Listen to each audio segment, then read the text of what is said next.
Defend Our Democracy has embarked on a provincial roadshow in Cape Town. The roadshow is part of the movement's provincial roadshows across the country as part of the Election Watch campaign. This is to educate civil society movements and the NGOs on how to participate as an election observer in the 2024 elections. So on that note, we're going to look at the importance of the role of election observers.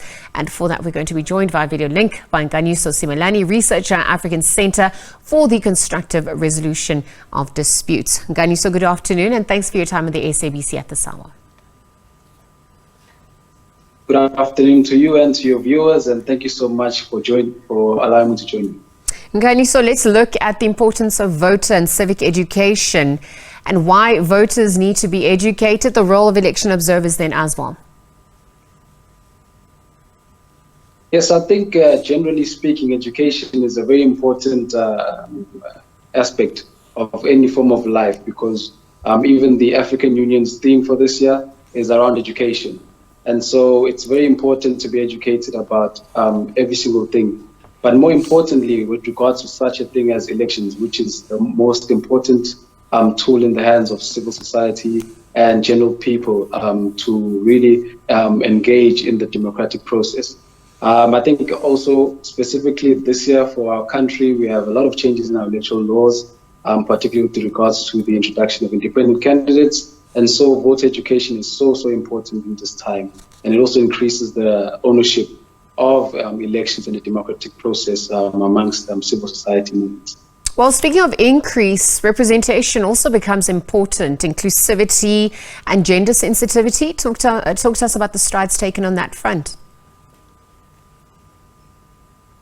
I mean, I think it's good that a lot of the people, for example, who are registered to vote and engaging the process are a lot of young people, and we're seeing women more and more on the rise in terms of participating in democratic processes. I think particularly with regards to election observation, there is a need for more and inclusivity in regards to participation in this regard. And generally, election observation enhances the role of civil society as the middleman between the population and the government in many respects. And so I think this is a welcome initiative of enhancing the role of civil society, enhancing the role of general citizens to ensure and be watchdogs on the electoral process to ensure that it's free and fair. Which can only be achieved with the correct or adequate resources. And I wonder if you could speak to the role of resources in achieving your deliverable measures, particularly the marginalized.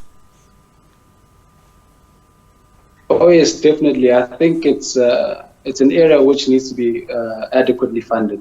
I mean, even the IEC itself received budget cuts leading up to this election around last year, we heard. And so that's really impacting negatively, I think, on democracy, and it needs to be addressed. And even these CSOs need to be funded adequately to really enhance their role in electoral observation. So I think it's a worthwhile investment that really needs increased funding from the private and the public sector. And because voter education is key for free and fair elections, I mean, we're looking at the timelines for all of this as we await the date for elections to be announced by the president. Is there enough time? I mean, gosh, I hope that the president will announce it very soon, because it is fast approaching us. But I do think there is some time to do some work. But I do think, yes, there would be, you can never have enough time really, but the more time you have, the better to prepare and really to engage in this process. And I think particularly because, as I mentioned before, of the changes to the electoral system, really voter education really needs a lot of time to really develop, and so that people are really empowered about how the electoral process is going to pan out this year. Appealing to the youth, looking at the technical or technological advancements as well. Talk to us about that, the gaps that also exist, just as you continue on your roadshow, also what we can expect next from you on that front.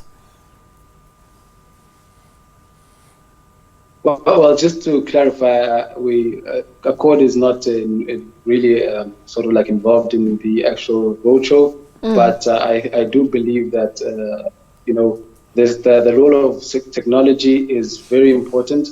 I think, as we have seen with the voter registration over the past couple of months, it has increased, particularly with regards to the participation of young people, as of course they are more tech savvy. So really the role of technology is so important, and hopefully as time goes by and the years go by, we may even see ourselves voting electronically.